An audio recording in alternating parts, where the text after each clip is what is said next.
I've just attended a wonderful workshop regarding safe houses and women's shelters. I've been told we're very mainstream in our community, and I've just spoken to other communities about a women's shelter in their community and asked them how does it work, because we're told that a women's shelter would not work in our community because it's too small.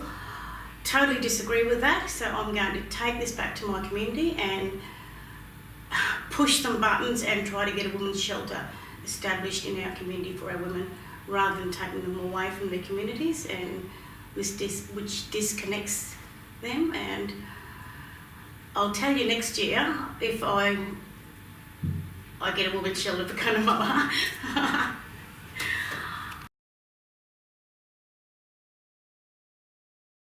I guess one of the things as a worker in community, I'm very mindful of how I'm feeling and what I'm feeling. I guess one of the things I like to do, because we do run a women's group every week, so I make sure I try and get to that, because that helps me to get some strength after a heavy week. And that's because there's other Aboriginal and Torres Strait Islander women there as well. So it's not just for the women in domestic violence, it's also for us workers who can, want to go as well and give them some strength with their own women. I guess one of the tip for self-care is when to stop. And that's really hard because we all want to help each other and we all want to keep doing a lot of things for, every woman that come across, and sometimes we just don't think about ourselves. So my, I guess, self-care tip is to just make sure that sometimes you just got to go into a silent place where it's just you, and also get a lot of exercise, eat healthy, all that sort of general health care, and also debrief with another worker, or and it's mainly another worker or someone else who's been a DV or who's working in that situation. It's just so that you don't have to explain yourself, you're just going to be yarning, and then and go for coffee.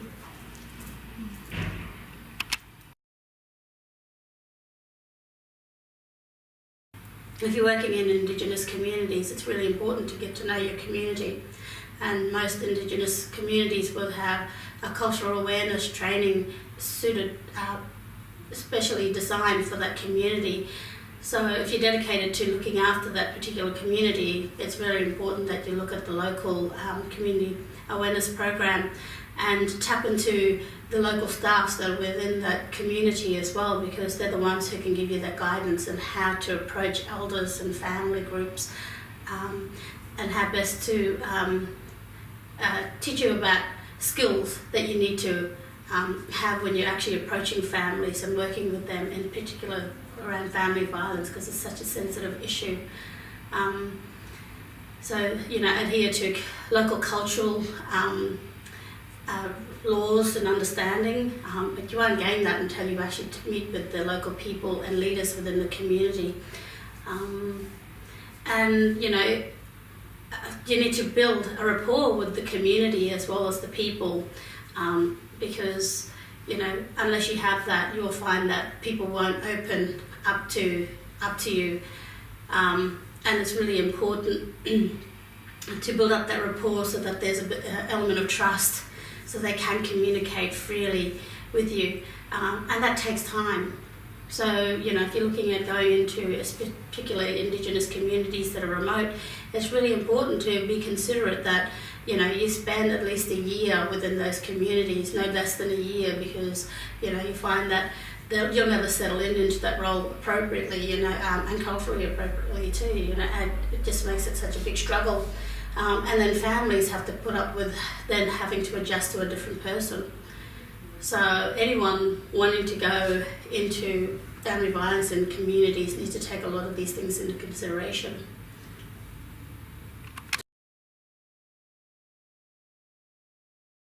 It was wonderful day one yesterday when I was really taken with Charlie King and the work he's doing around the No More campaign.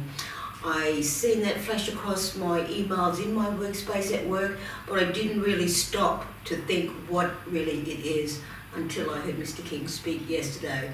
I think it was the best thing since sliced bread, taking it to sporting clubs where the men are and trying to get that message across that no more violence, violence is not on.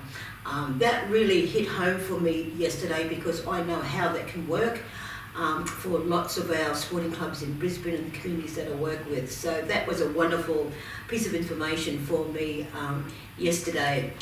And the other thing that I will take back with others is the real important work that yarning circles have and the effect that they can make on women escaping domestic violence particularly. I do run yarning circles, but I might, because of this conference, this forum, I might change the way and some of the content that I use when I do those yarning circles. So it's given me more tools to use and a different platform to ask questions to the groups that we have the yarning circles with. So it's been wonderful here. Thanks for inviting me.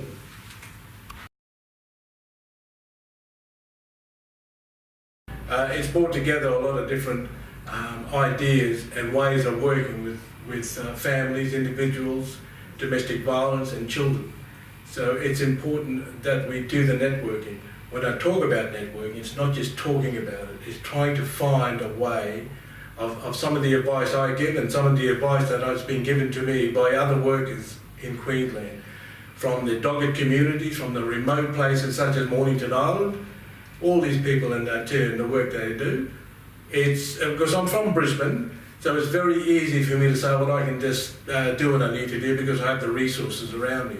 External resources and support mechanisms, safe houses for women in domestic violence. We have places to stay for men. I support the men when they come out of prison in that too, on domestic violence.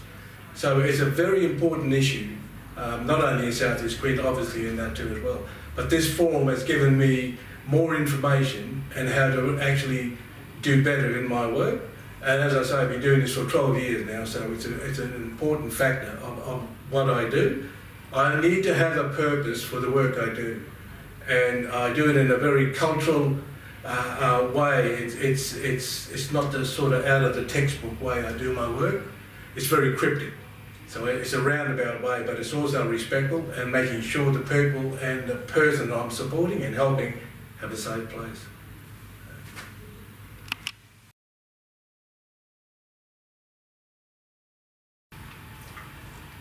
Ours is a complex sector. We work within the social services sector around assisting families and issues that are pertaining not only to the behaviours of parents, guardians, extended family, but also ensuring that their children are kept safe from all forms of abuse and neglect.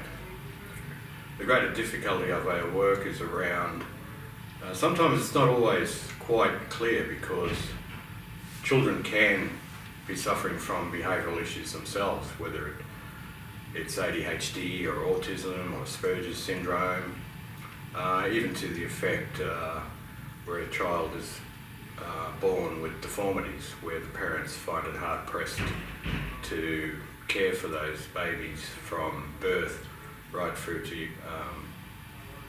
infant, right through to young children and even young adults in growing.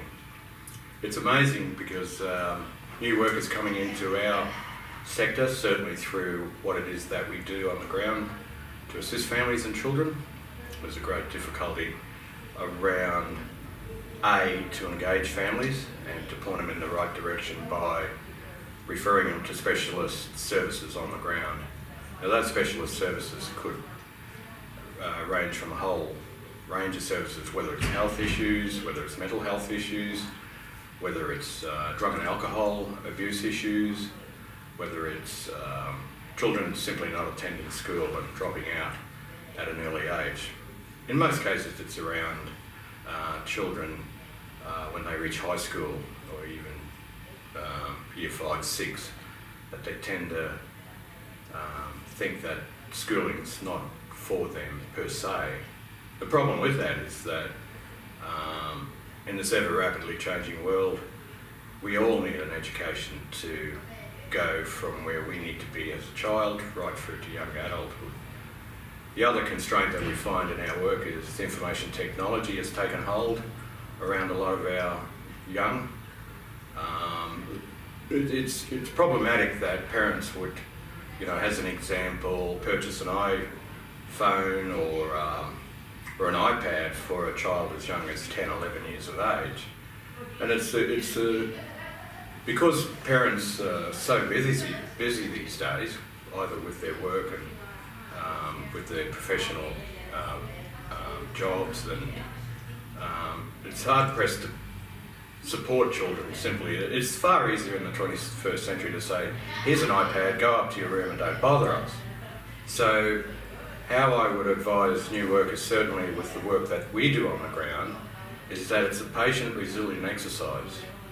None of the issues affecting families these days, certainly in the state of Queensland, it has to be thought as working towards equitable outcomes, not only for parents, guardians and extended family members, but also the luxury that we have in our jobs or in our professional capacity to step into the shoes of other children.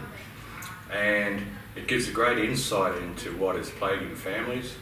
As an example, it's estimated that 28% of our caseload is around domestic family violence.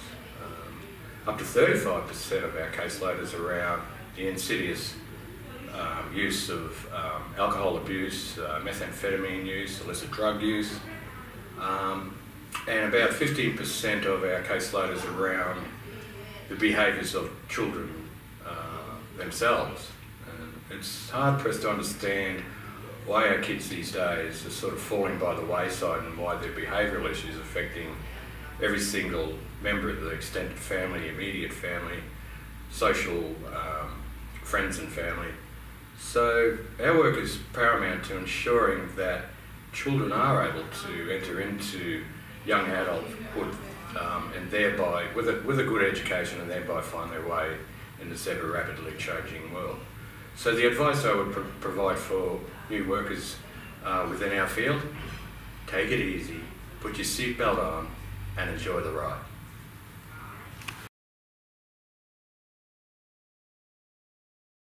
One of the things I'd like to take back to work, and not just in my workplace either, is Charles King's presentation, the No Violence campaign, which I think is a great idea and needs to be extended nationally throughout all the codes. And those that know me and my family, my eldest son played for the Taipans in the National Basketball League, and he's currently working with the Taipans. So I'll take that back to him and share that concept or that strategy with him and see whether they can implement that into the Taipans as a part of their recruiting process.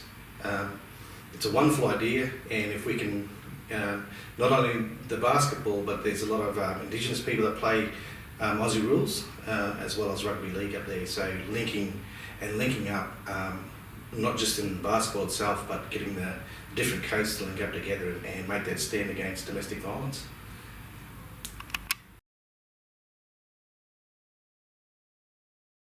Self-care is critical for workers that do this kind of work. And my top self-care tip is believing in myself. What I do every single day religiously. I got my alarm set to 4:30, and I'm starting my prayer time with my greatest friend, God. And I will stay there for at least an hour or two, because community work can be so draining. If I don't fill up and strengthen myself first, then how can I pass on strength, courage onto those that need it the most? I can't give out of an empty cup.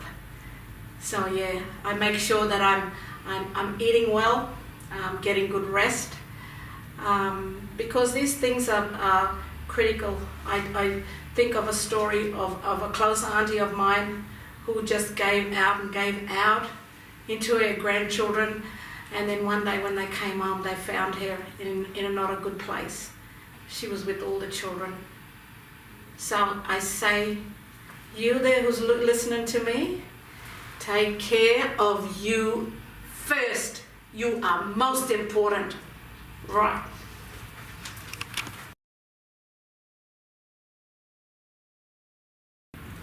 One of the things that I personally believe is very important to take away from this amazing forum is that we all work to a paradigm and we all have frameworks and policy guidelines that we need to work to.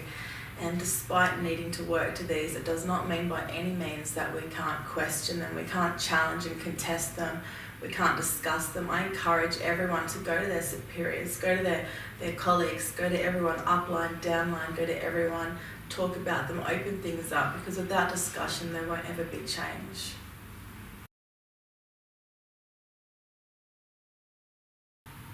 Self-care in particularly working with families and young people is vital for the person that's working with those families. The one thing is that we give a lot of energy to others, but we forget to give a lot of energy back to ourselves. And I think it's important as a part of us having time to find time. I've always had a saying is that, to change any situation or circumstance, you must become the change. And that's what I encourage with others. If you want to be part of the change process, it's important that you realise too that sometimes you need change for yourself. And it's important, especially on country, whether it's under the tree, beside the river, even on the beach. We need to take time out and just have a break, so we can go back and sit on country, and and our ancestors, they're there to look after us too as well, and I'm sure that they want to talk with us as well, just as we're helping many of our future generations. So as a part of self-care, it's always important to look after number one, which is you.